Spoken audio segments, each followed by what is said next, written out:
Good morning, prisoners. I don't really look like I'm in Spain, do I? It's right, as you can see, raining, overcast.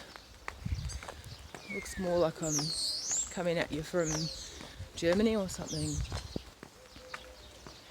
Here's the projects. I call these the Elche projects. This is a fairly typical housing in Spain. These are more basic than others. A small balcony. Yeah, so for any Aussie viewers, some Australians would be absolutely mortified to live in units like this. And I know people in Australia criticise it, and they do. Yeah, so different strokes for different folks. Buenos dias. Where was I? Yeah, wow. Day 17 in lockdown for me. And I just read this morning that more Aussie businesses are closing their doors.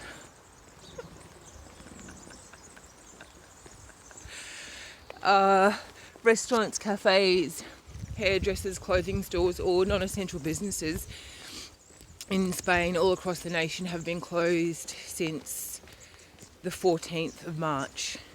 So, yeah, day 16 of quarantine. I'm excited. I'm going to the shop. And my shop is Lidl, which is basically an Aldi, but better, because they have their own bakery. These amazing European pastries. Spain may not be known. It's known for tapa and tapas. May not be known for its pastries and bakeries, but they're fantastic. Absolutely amazing. So I'm excited. I get to go for a walk. And I would normally do this walk at least once a day, sometimes twice a day. I haven't done it since last Thursday.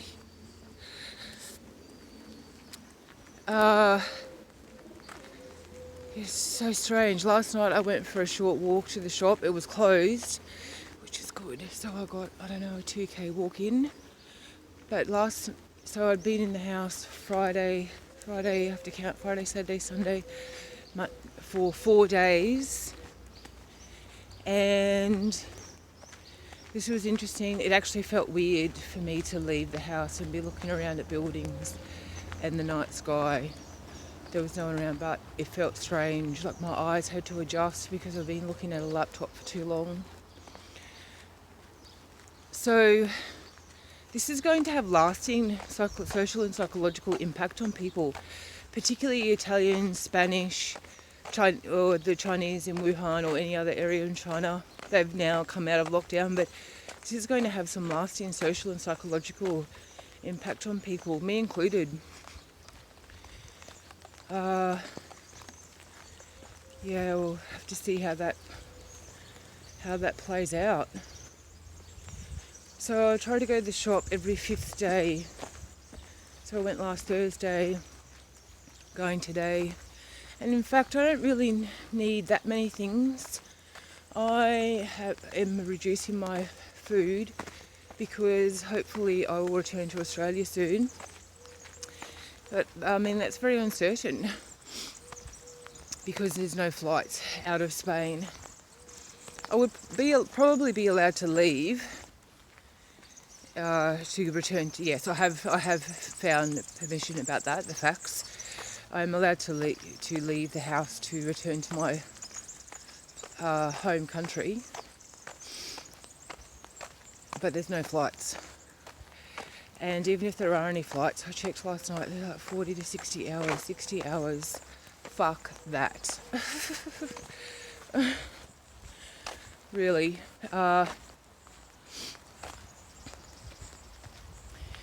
Yeah. Where was I? Just got distracted. So, yeah, I get to do a 6k walk in the rain. Sunday was great. It was like 21 degrees. It was like the warmest, sunniest day in 16 days. It's been very un-Spanish weather. Having said that, March does turn a little bit cooler and rainy.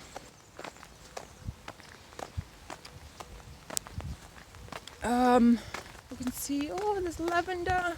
It's come out. I can check out how all the trees and the flowers have changed. Yeah, so weird. There are a lot of people in a much worse situation and position than what I'm in. And I know that, and I really feel for them. Particularly people in Madrid. Some people, I have a rooftop I can access, which I've been using as much as possible to get some fresh air. People don't have balconies. It's a very high density apartment living in Madrid. Don't have balconies. And I lived in a place in Madrid with no balcony and no rooftop. And this is the one time I've been living in this town that I'm now grateful I'm not in Madrid. The rest of the previous 5 months, I was wishing I was there, because it's a great city. It really is. Fantastic art museums, majestic historic buildings on Gran Via and near the Paseo del Prado. Love it.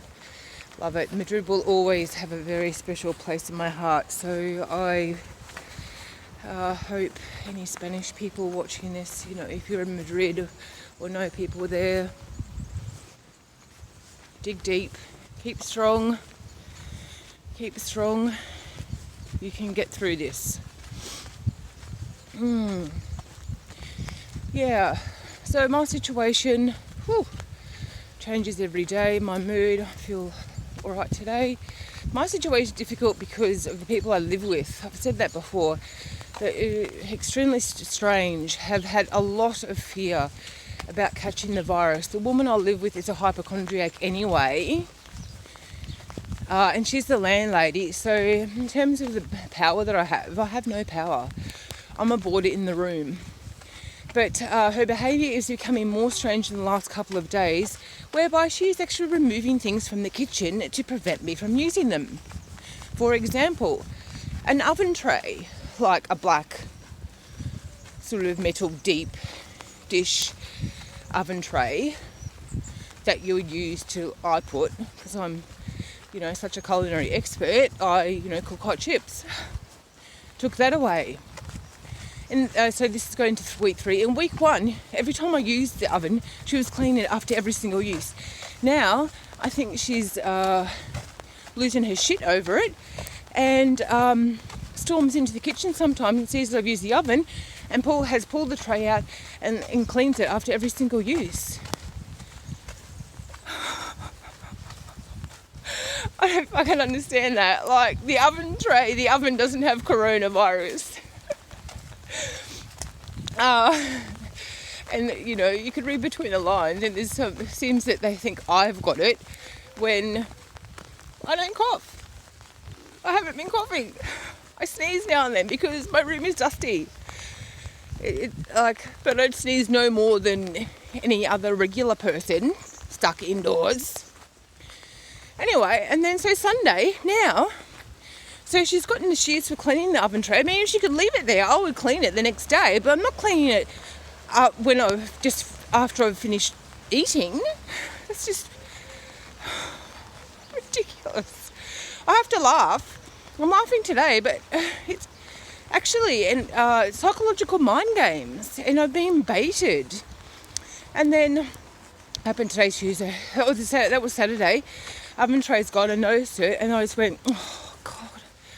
I had to stop myself. And then Sunday, the wire, and I made a quiche. So I thought, I can make the quiche that can sit on the wire rack tray.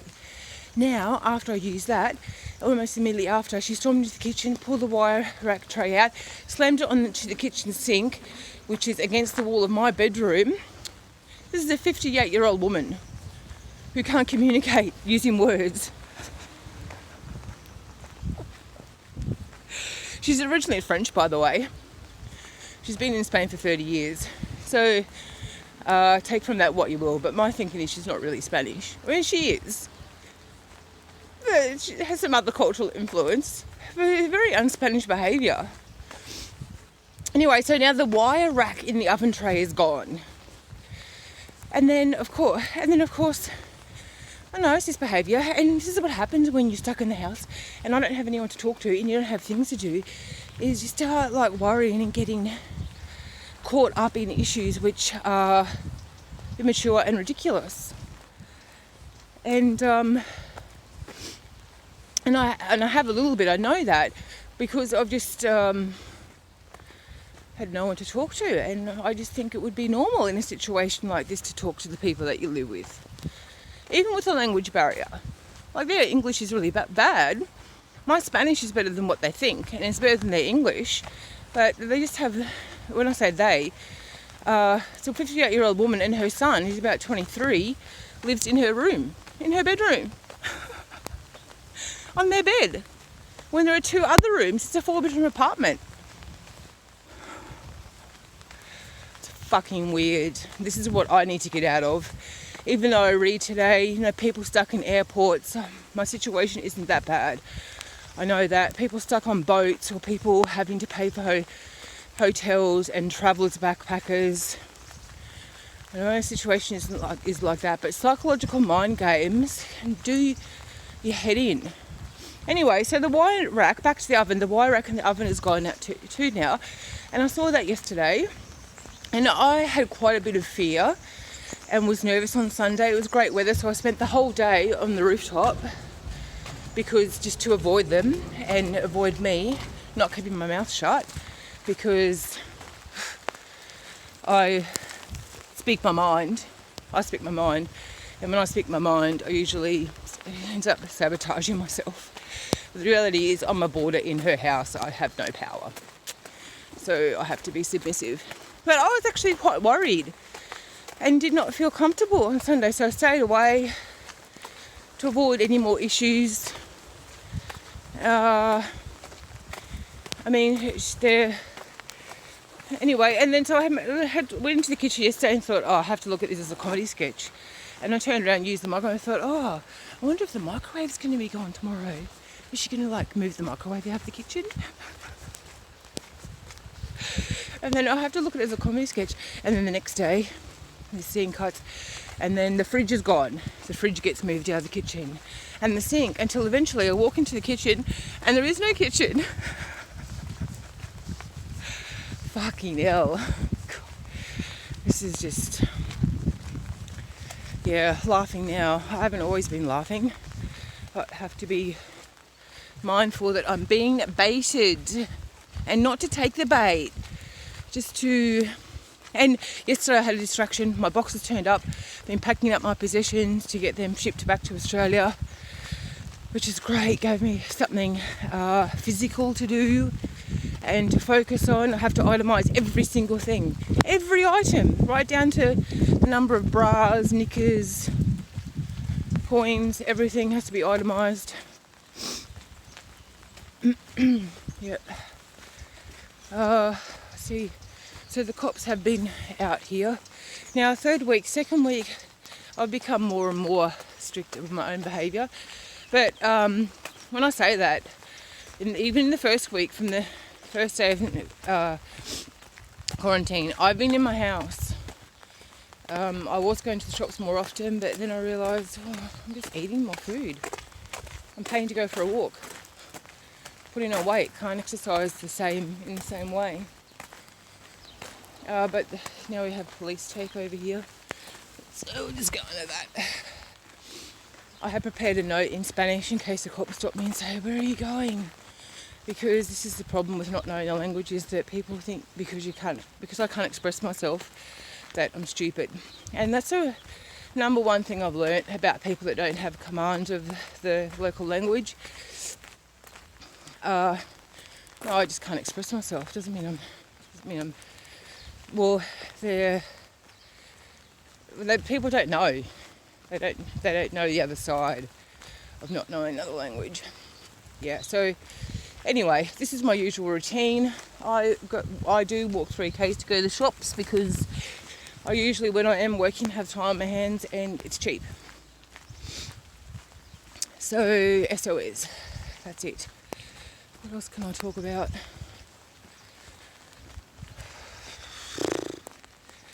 It'll be interesting to see how this pans out in Spain.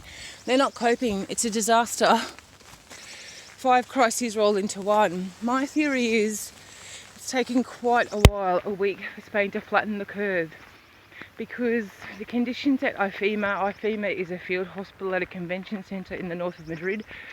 I have been there, not as a hospital, but for discos and festivals. I mean, this isn't breaking news. You can see the photos in Spanish media. They haven't had adequate protective gear. The healthcare workers, it's my theory, the healthcare workers have been spreading it unintentionally. Unintentionally, I'm not blaming them, and it's definitely not their fault. They were not supplied with the protective equipment in time for when they had to build that makeshift hospital. So, just want to make that clear. I'm not blaming them, but that's how it's spreading. That is how it has spread in Madrid.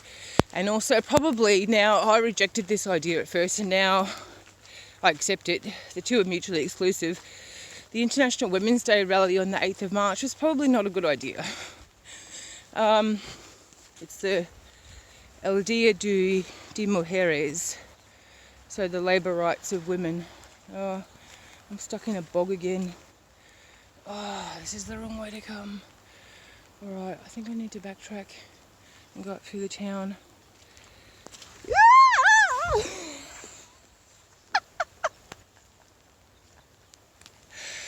Oh, I had a muddy blowout. I was throwing my shopping bag somewhere. I don't know where it ended up. Well, I don't know where it's gone. Oh, this is ridiculous. My life is a fatality. Oh, how funny. Where is my Aldi shopping bag? Imagine that, the cops come along and say, what are you doing going home? I'm like, well, Mr. Police Officer, I just slid in the mud and I was flinging my little shopping bag around. Here it is, I found it. And I've lost...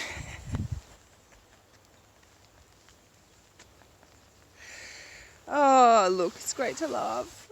That's what's got me through. I found some excellent Spanish comedians. I've been watching their clips on YouTube, which I find funny on 2 levels. One, because I don't really understand what they're saying, and I just listen to the repetition of sounds, and because I don't know what the word is, that makes me laugh. And also because this comedian, Jose Mota, is really good. Very, very, very talented guy. So comedy is great at the moment. Alright, well, what's this? 80 minutes. Oh my goodness, no one's going to watch an 80-minute video. Well, this is Aussie chica Helen in Espan during the pandemic and the rainy season. And yes, also, and daylight savings. So summertime started on Sunday night. Hello, summer. Yeah, I'm going to miss that. So the sun rises really late now. The sun's up at like 7 a.m. and then sets at 8:30. Really late. Spain's a late starting country. Alright, okay. Gonna get my food from Lidl and get cracking on packing. Alright. Enjoy the free holiday, even though it's restricted. You cannot possibly be too much more restricted than what I am. But instead of saying most news really, not the news, but people say the worst is yet to come. No! Better things are getting so much better all the time. Yeah. Ciao for now.